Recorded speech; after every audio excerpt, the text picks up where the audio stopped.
Hello everyone. I am Dreaming Stories and I am here to help you today. I know you use this video to fall asleep. So before that, like the video and subscribe to the channel. Also, where are you from and what time are you watching? Now get comfortable and relax. The day started with the smell of dust and old wood. I'd been meaning to tackle the basement for months now, ever since I bought the house, a creaky, century-old Victorian tucked away on a quiet street, where the neighbors kept their hedges sharp and their secrets sharper. It had been a good deal, almost too good, which should have been my first red flag. But when you're 31, broke, and desperate for a change, you ignore the whispers in the back of your mind. The first 2 floors were charming, in that rustic way where every floorboard complains when you step on it. The basement, though, that was different. From the moment I moved in, I avoided it. It wasn't fear, exactly. Just an unease I couldn't shake. The air down there always felt colder than the rest of the house, like the walls were sweating. But today, armed with gloves, a crowbar, and a playlist to drown out my nerves, I decided to finish clearing out the basement once and for all. Boxes lined the far wall, left behind by the previous owners. Mostly junk, rusty tools, broken furniture, jars of screws. I stacked them by the stairs, working through the clutter, until something caught my eye. Behind an old, splintered shelving unit was a patch of wall that didn't match the rest. The paint was different, fresher, almost as if someone had covered it recently. Great, I muttered, setting the crowbar against the floor. Because creepy basements always need secrets. Curiosity gnawed at me, though.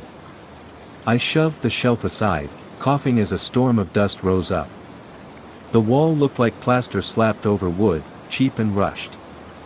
I ran my fingers along the edge and found a seam, a thin line that framed a shape. A door. My pulse quickened. Who seals a door behind a wall? With a grunt, I wedged the crowbar in and started prying. The plaster cracked like brittle bone, chunks falling to the concrete floor. It didn't take long before I exposed the whole thing, an old wooden door, its paint chipped and gray. And the strangest part? The lock. It wasn't on my side. I leaned closer, squinting at the tarnished brass knob. There was no keyhole facing me. Instead, the lock mechanism was reversed, on the other side of the door, inside whatever lay beyond. A prickle ran down my spine. Why would someone lock themselves in? For a full minute, I just stared. Every horror movie I'd ever seen flashed in my mind, screaming warnings. But warnings don't stop curiosity, not mine, anyway. I twisted the knob. It turned easily. The door creaked open with a drawn-out moan, exhaling a breath of air so cold it made my skin pebble. A narrow staircase descended into darkness. I grabbed my phone, flicked on the flashlight, and stepped closer. The stairs were wooden, steep, and old enough to groan under their own weight. Cobwebs veiled the corners. My beam of light vanished into a black pit at the bottom. Something in me whispered to shut the door and forget I ever saw it. But something else, a darker, more insistent voice, said go on. So I went. The first step groaned, then the second. I counted under my breath, 1, 2, 3, until the last stair spat me out into a small, windowless room.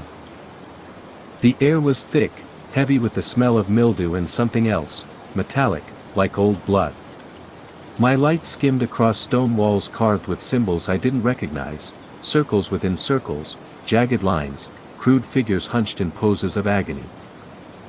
And then I saw it. In the far corner stood a single wooden chair. Facing the wall. I froze, my breath fogging in the chill. The chair was plain, its legs uneven, but there was something wrong about the way it sat there, like it was waiting. The carvings behind it were different from the rest, deeper, darker, almost fresh. I inched closer, my shoes crunching on grit. My phone's light trembled in my grip.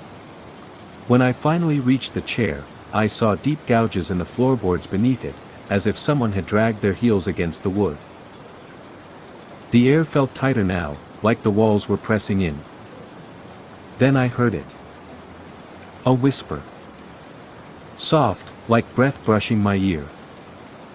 I spun around, heart slamming my ribs, but the room was empty.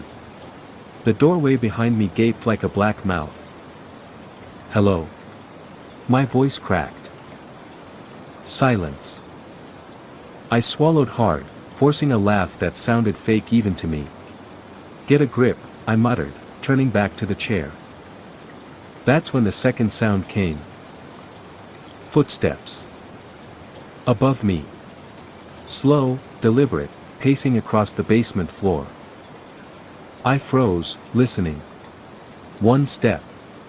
Another. The boards groaned under weight that wasn't mine. I live alone. Panic spiked through me like an electric current.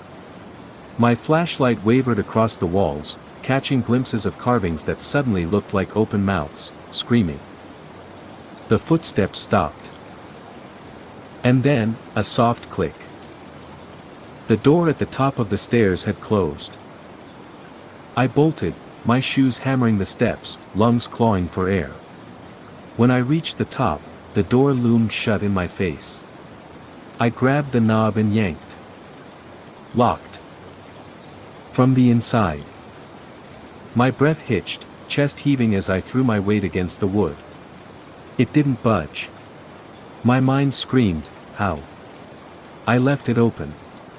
I left it open. Behind me, the whispers started again.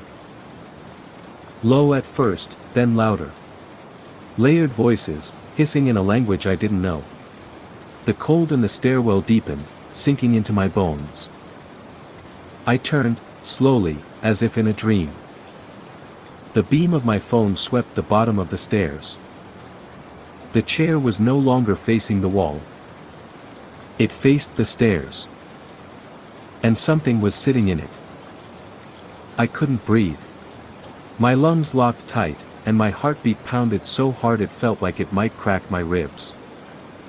The figure in the chair was still. Too still. A silhouette slumped forward, long arms dangling toward the floor. My flashlight shook in my grip, the beam jittering across its shape. A man, maybe? Or what used to be one. Hello. The word scraped out of me, raw and useless. It didn't answer. I stared, every nerve screaming at me to move, but my feet were rooted, my hands slick with sweat on the cold brass doorknob. The whispers were louder now, pressing against my skull, voices piling over one another in some language that wasn't made for human tongues. And then the thing in the chair twitched. A single, stuttering jerk of its head, upward, like a marionette yanked by an unseen hand. My breath caught in my throat. Slowly, impossibly slowly, it began to sit up straighter. I slammed my shoulder against the door. Once. Twice. The wood groaned, but the lock held. Locked from the inside, my brain repeated, like a sick joke. Behind me, the scraping began. I turned in time to see its feet, bare, gray-skinned, dragging across the floor as it stood. It moved wrong, like its joints weren't built for walking, every step punctuated by the groan of old bones grinding together. The air thickened, pressing on my chest, until every breath felt like swallowing wet wool. The whispers bled into words now, syllables cracking like breaking glass. Don't listen, S. My light slid up its legs, its torso, thin as sticks beneath a tattered shirt, and landed on its face. There was no face. Just smooth, stretched flesh where features should be, puckered in the center like something had been torn away. A sound ripped out of me, half scream, half sob, as I threw myself at the door again. The frame shuddered, plaster crumbling around the edges. One more hit, and the wood cracked near the latch. Behind me, footsteps hit the stairs. Heavy. Fast. I hit the door again, the crack splitting wider. My shoulder screamed in pain, but adrenaline drowned it out. Another slam, and the latch tore loose. The door flew open, hurling me into the basement. I scrambled up, sprinting toward the main stairs. My phone flew from my hand, clattering behind me as I tore up into the kitchen. The basement door slammed shut on its own with a thunderous boom. Silence swallowed the house. I didn't stop running until I was outside, barefoot in the overgrown grass, the night air clawing at my lungs. I didn't even notice the blood streaking down my arm until the porch light flickered on and spilled pale light across my skin. My mind spun like a cyclone. That thing. That room. What the hell had I found? I called 911. My voice shook so badly the dispatcher had to ask 3 times for my address. Someone's in my house, I stammered. Something, please, just send someone. I stayed on the lawn until the cruisers pulled up, lights washing the street in red and blue. 2 officers searched the house while I stood clutching a blanket they'd given me, every muscle strung so tight I thought they'd snap. They came back 15 minutes later, faces calm in that practiced, unnerving way. "No one's inside," the taller one said. I stared at him. "What?" "House is clear," he repeated. "Basement too." "No." My voice cracked. "That's impossible. I saw someone." "Nothing down there except some old boxes," he said, like he was explaining something to a child. "No hidden rooms either." My stomach dropped. "What?" He frowned. "You all right, ma'am?" I didn't answer. Couldn't. I pushed past them before they could stop me, heart jackhammering as I flew down the basement steps. The wall was whole. The plaster, smooth, fresh, unbroken. No door. No seam. No sign it had ever been there. The officers exchanged a look. I heard myself laughing then, high and sharp and wrong, until one of them gently took my arm and said maybe I should get some rest. I didn't sleep. Couldn't. Every time I closed my eyes, I saw it standing in that stairwell. The smooth skin where a face should be. The way it moved, like bones straining against rules they didn't understand. I sat on the couch until dawn, clutching a kitchen knife like a lifeline. When the sun bled through the blinds, I almost convinced myself it was a dream. A panic attack.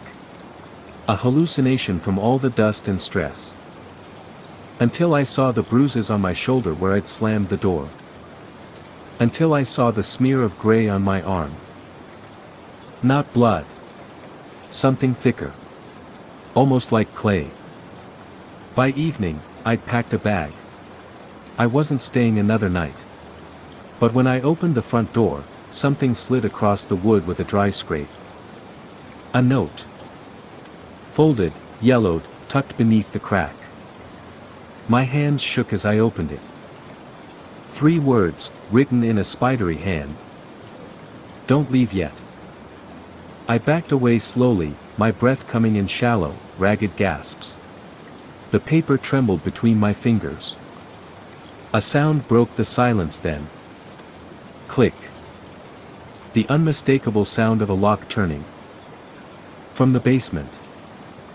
The sound was so faint I might have imagined it, except I didn't.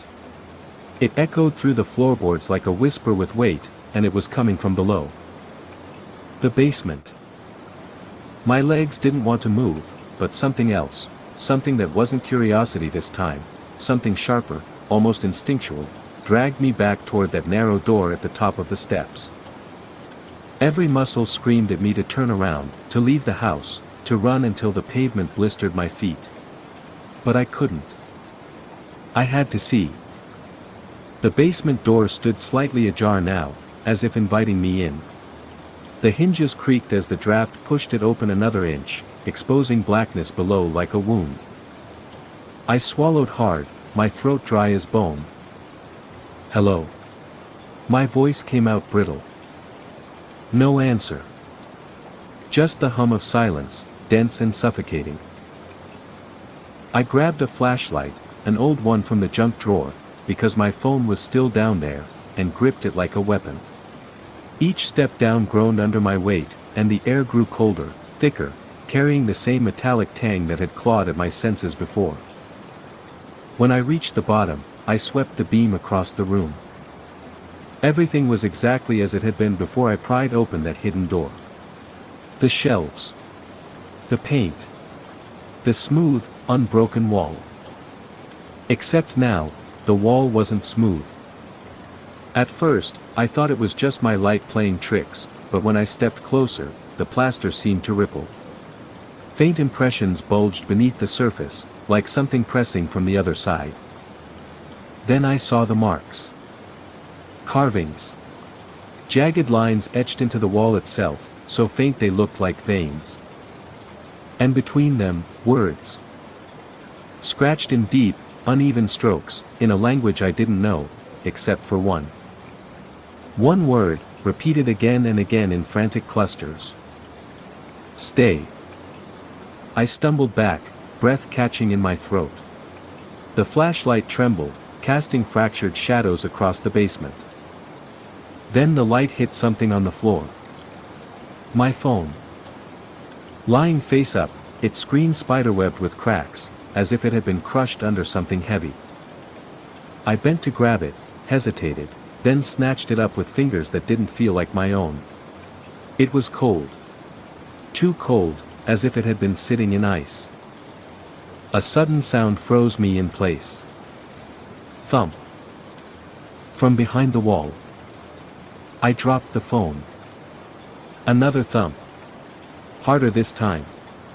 Then another. A rhythm, slow and deliberate, like fists pounding from the other side. My body moved before my brain caught up. I turned and bolted for the stairs, flashlight beam bouncing wildly. Halfway up, the pounding stopped. For one heartbeat, the silence felt worse than the noise. Then came the whisper. Low. Drawn out. Sliding through the air like smoke. Don't go. I didn't look back. I exploded through the basement door, slammed it shut, and drove the bolt home with shaking hands. I pressed my back against the wood, chest heaving, heart battering like a wild animal in a cage.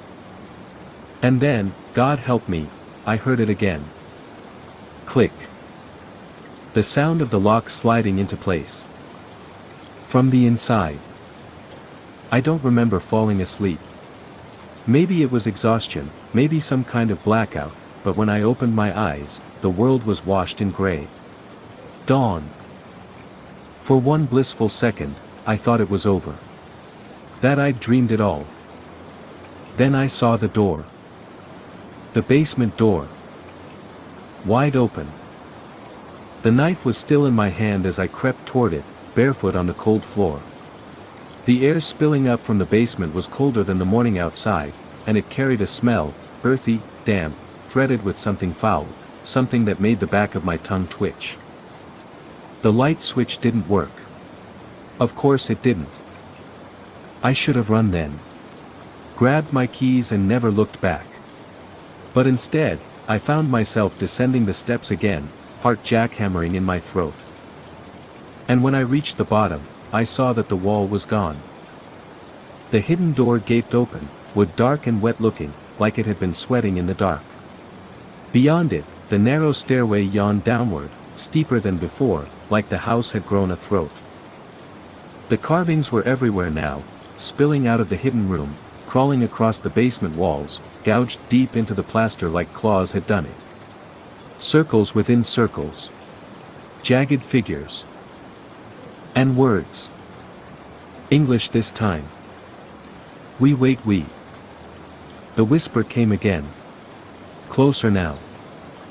Down here. I tightened my grip on the knife and stepped through the doorway. The room was larger than before.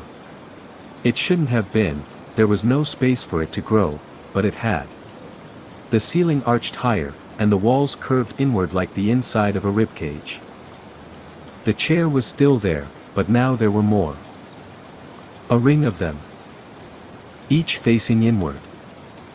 And every one occupied. I froze, my breath clawing its way out in a silent scream. Figures slumped in those chairs, skin stretched tight and gray, faces smooth and featureless.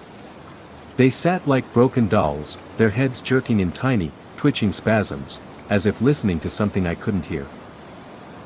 Then, as one, they turned toward me. Their movements were stiff, insect-like, their eyeless faces tilting in perfect unison. The whispers swelled, a tidal wave of voices crashing into my skull. Words split open inside my head, dripping down my spine, until I couldn't tell which thoughts were mine anymore. And then, slowly, impossibly, they all stood. I ran. God, I ran like I'd never run in my life, tearing up the steps, clawing at the edges as my feet slipped on the slick wood. The whispers chased me, a storm of sound, until I burst into the basement and slammed the door shut so hard the frame cracked. This time, I didn't stop. I didn't grab a bag. I didn't even grab my keys. I ran barefoot into the morning, down the street, past houses with their blinds drawn tight, as if the whole neighborhood knew what I'd just seen. I didn't look back. Not until I was 3 blocks away, lungs burning, throat raw. And even then, I wish I hadn't. Because the house, my house, was watching me. The upstairs window, dead center, the one facing the street. Someone was standing there. Tall. Still. Featureless. And in its hand, it held my phone. I couldn't move. The morning air felt sharp in my lungs, but the rest of me was frozen, pinned to the spot like an insect on glass. That figure in the window didn't blink, didn't shift. Just stood there, motionless, holding my shattered phone like an offering.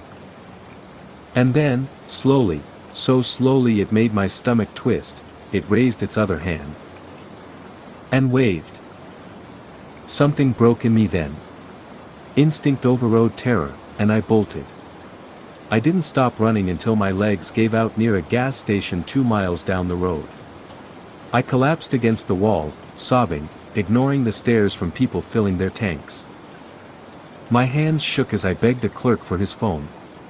He hesitated, probably because I looked feral, barefoot and blood-streaked, but something in my face must have convinced him. I called 911 again. This time, I didn't say someone was in my house.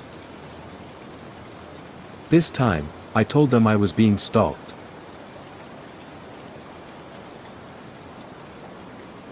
By something. They sent a car, but when I took the officers back, the house was empty. Again. No figure in the window. No footprints in the dew-soaked grass. And my phone. They found it on the kitchen counter. Intact. Screen flawless. They didn't believe me. I saw it in their eyes, pity mixed with the quiet judgment people reserve for lunatics. One of them suggested stress, maybe a hallucination. He asked if I'd been sleeping. If I'd been drinking. I wanted to scream. Instead, I nodded like a good little victim, promised to stay with a friend for the night. But I don't have friends here. And even if I did, I couldn't drag this thing to their doorstep. So I went back inside. Night fell like ink spilled across the sky. I sat in the living room with every light blazing, curtains drawn tight, knife on my lap. The house creaked around me like it was breathing. At 2:17 a.m., my phone vibrated. The screen lit up with a notification. New video saved. My stomach turned to ice. My hands moved without me, opening the file. The footage was dark at first, grainy. Then shapes emerged. Chairs. Walls. That room. The hidden room. The camera shifted, as if held by unseen hands, panning across those faceless figures. They sat motionless, whispers crawling under the audio like insects beneath glass. Then the camera swung toward the doorway. Toward the stairs. And there I was. Standing at the top. Watching. My breath hitched so hard it hurt. The me in the video turned, as if sensing the lens, and for a split second, before the feed cut to black, I saw my own face. Only it wasn't my face. It was smooth. Featureless. I threw the phone across the room. It shattered against the wall, but the screen stayed lit, glitching white. And then the whispering began again. Not from the basement this time. From upstairs. I crept up the staircase like a sleepwalker, the knife trembling in my grip. Every step was a scream in my ears, every shadow thick as tar. The whispers grew louder, a chorus spilling from the end of the hall, my bedroom. The door was open. Light flickered inside, pale and unnatural, casting writhing shapes against the walls. I forced my legs to move, heart jackhammering. When I reached the doorway, I looked inside. And wished I hadn't. The room was wrong. The walls bulged like flesh, pulsing with veins of black mold. Symbols writhed across the surface, carved so deep they seemed to bleed.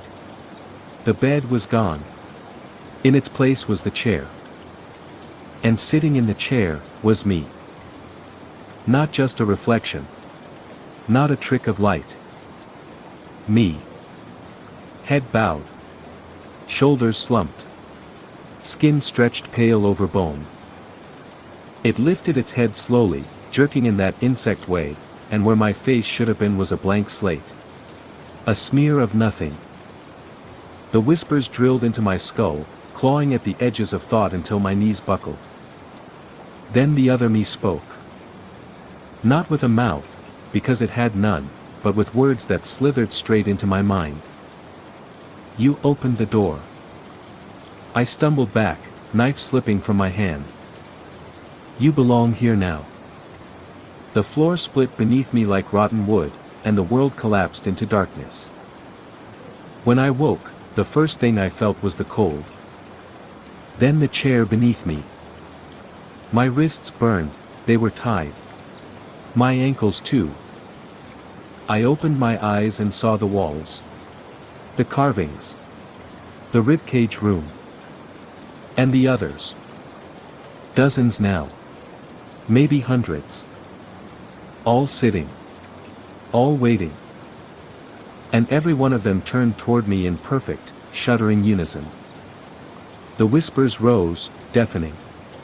My scream died in my throat. Because when I looked down, I saw my hands. Gray. Stretched. Wrong. And when I tried to speak, no sound came out. Because I didn't have a mouth anymore. Some doors aren't meant to be opened. But it's too late for me. And if you're reading this, if you ever hear whispers behind your walls, don't listen. Don't look. And whatever you do, don't stay. I don't know how much time passed. Minutes. Hours. Days. The room swallowed every trace of light, every whisper of time. All I knew was the cold, burrowing into my bones like a parasite. And the whispers. Always the whispers. They weren't outside anymore. They were inside, threaded through my thoughts like vines. They told me things I didn't want to know. Things no human mind should hold. The house wasn't just a house. It was a mouth. And I had crawled straight into its throat. When my eyes adjusted to the dark, I saw them, the others. Dozens, maybe hundreds, slumped in chairs. Their heads jerked at odd angles, like broken puppets waiting for a hand to pull their strings. And beyond them, walls that weren't walls at all. They pulsed faintly, as if something massive and unseen was breathing behind them. Every now and then, the surface rippled, and I could swear I saw fingers pressing out from the other side. Long, skeletal fingers, straining against the membrane. The air reeked of damp earth and iron. And something sweet. Something rotten. I tried to scream, but there was no sound, just a rasp, thin and useless. That's when I remembered. I didn't have a mouth anymore. I don't know how I broke free. One moment, I was bound to that chair, wrists biting against rope that felt alive, warm, twitching. The next, I was on the floor, crawling through muck that clung like glue, thick with hair and teeth. The whispers surged as I moved, overlapping until they became a roar. Some urged me on. Others begged me to stop. I didn't listen to any of them. All I wanted was out. The stairs were gone. The passage stretched like a throat, narrowing, wet with something black and oily. The walls closed in as I clawed forward, nails splitting, skin peeling. Behind me, chairs scraped in unison, slow, synchronized, as the figures began to rise.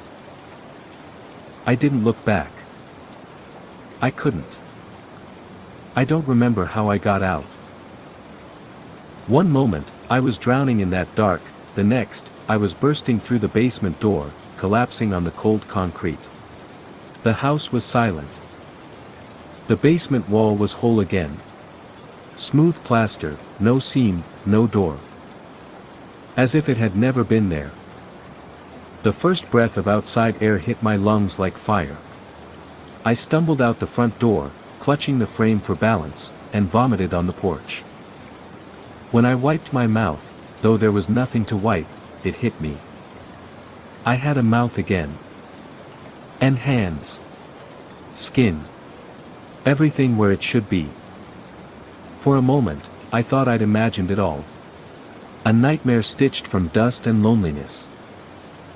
Until I saw the bruises on my wrists. Until I felt the dirt under my nails. And until I heard it. A voice, soft and slick, sliding from the crack beneath the basement door. We'll wait. I didn't go back inside. I ran.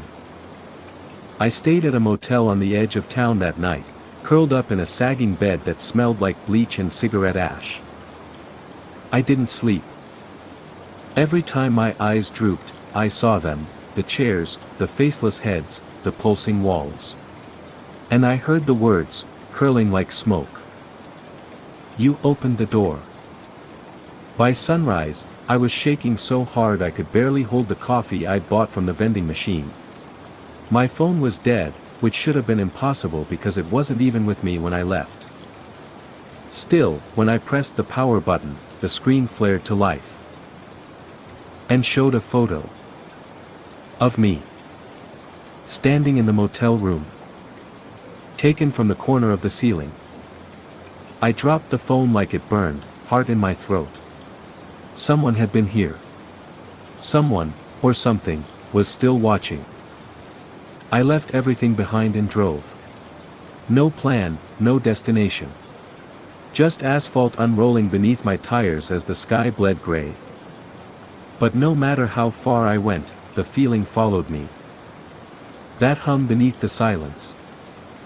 The sense that the world was thinner now, stretched taut like old skin, and something on the other side was pressing through. And then I found them. A gas station off Route 19. Midnight. I stopped for fuel and coffee, still shaking, still trying to convince myself I wasn't unraveling. That's when I saw him. A man standing by the ice machine, barefoot on the freezing concrete, wearing nothing but a torn undershirt and pants soaked to the knee. His skin was gray. His lips were gone, smooth flesh stretched where his mouth should be. He was smiling. God help me, I could feel it smiling even without a mouth. And when our eyes met, he whispered. Not with sound, but straight into my skull. We remember you. I ran before he could move. Left the pump running, tires screaming against asphalt as I tore down the highway. I drove until the road ended. Until the ocean swallowed the horizon. But when I stepped out of the car, the tide whispered the same words the walls had. Stay.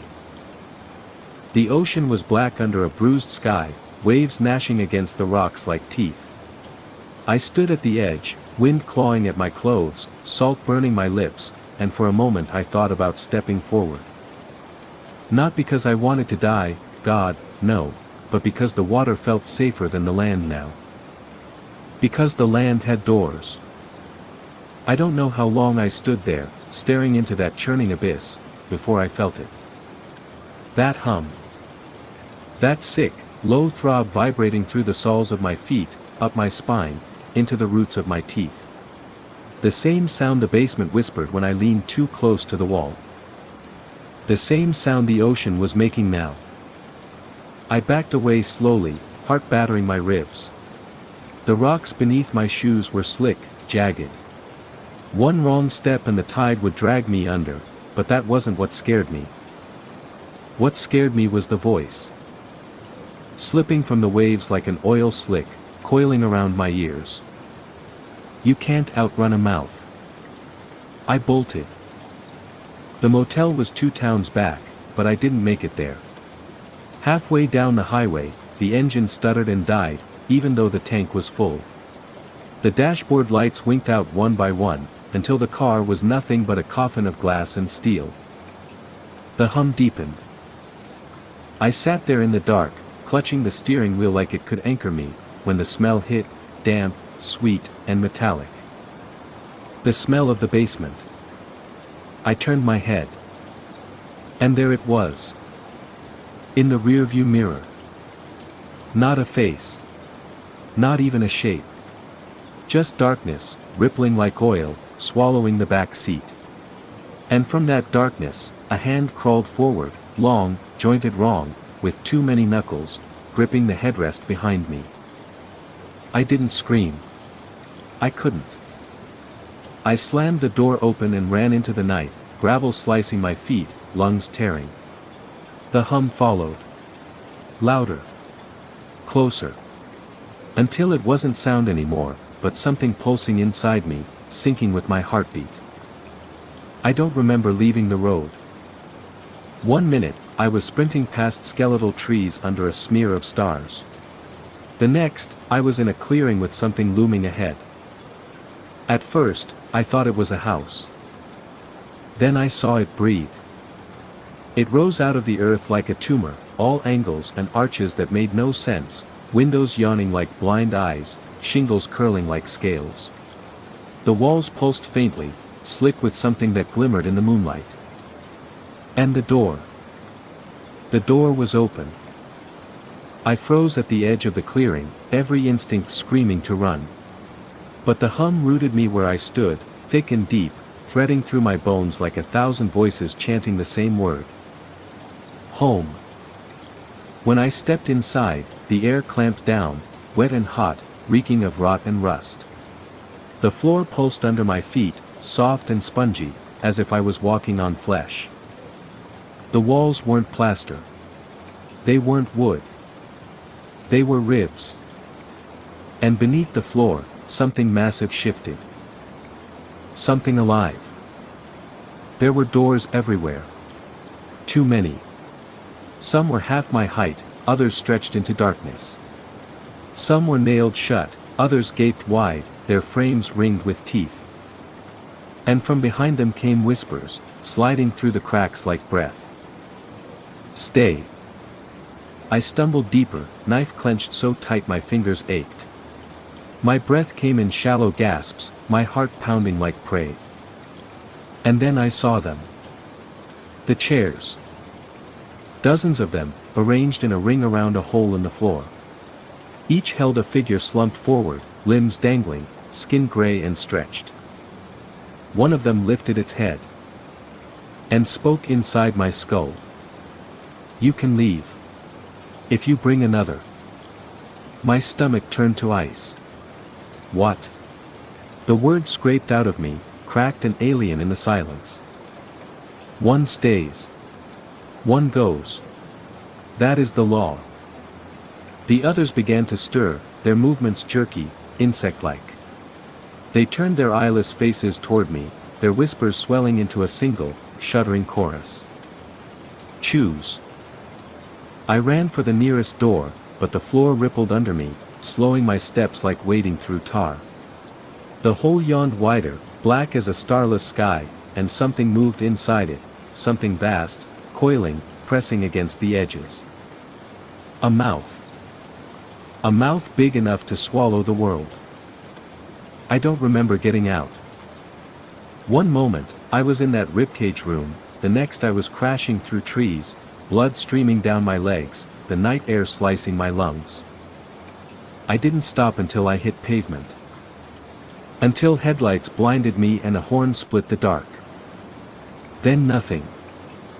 When I woke, the hospital smelled like bleach and rain. My arm was in a cast, my ribs wrapped in bandages. They said I'd been found on the shoulder of Route 19, babbling nonsense. They think I crashed my car. They don't believe a word I said. But I know. I know the truth now. The house isn't just a house. It's a door. And it's hungry. Hospitals are supposed to feel safe. Bright lights. White walls. Nurses with soft voices and clipboards. But when I opened my eyes to the hum of fluorescent bulbs, all I felt was that cold. That impossible cold, pooling under the skin like frostbite. The first thing I saw was the mirror. Mounted on the wall across from my bed, its surface was warped, like heat had bent the glass. My reflection wavered in it, longer than it should be, face stretched, edges bleeding into shadow.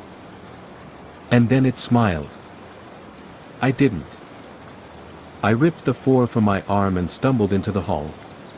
My hospital gown flapped around my legs as I limped past nurses who didn't look up, didn't blink, didn't move. Not until I reached the exit doors. Then they all turned their heads at once. Their faces were smooth. I ran. Through the sliding doors, across the parking lot slick with rain, lungs burning like I'd swallowed fire. My ribs screamed with every step, but pain meant I was still alive. Still human. Maybe. The diner was the only place open at 3 a.m. Neon lights flickered over a row of empty booths, casting everything in sickly pink. A waitress stood behind the counter, staring at nothing, coffee pot clutched in her skeletal hands. She didn't move when I walked in. Didn't blink. Until I sat down. Then, slowly, her head swiveled toward me, and her mouth opened like a wound splitting wide. But no sound came out. Just a whisper, slick and sweet, curling inside my skull. You can't run from a door. I bolted for the restroom, slammed the lock, pressed my back against the door. The hum followed me in, vibrating through the tiles. And then I saw it. Carved into the mirror above the sink. Not with a knife. Not with any tool I knew. The letters looked burned into the glass, edges still smoldering faintly. We feed it. We keep it. Below that, a symbol, a circle with jagged lines radiating out, like a sun made of teeth. The same symbol carved into the walls of that basement. The whisper slid back in. Others like you tried to leave. I gripped the sink, knuckles bone white. What do you want from me? To understand. The lights flickered. And then they went out. I don't remember leaving the diner. 1 second, I was in that bathroom, drowning in black, the next I was outside under a bleeding sky, rain slicking my hair to my face. Something was in my pocket. A note. Folded once. Damn. I opened it with shaking hands. 3 words, written in that same spidery hand as before. Bring another soon. I didn't go home.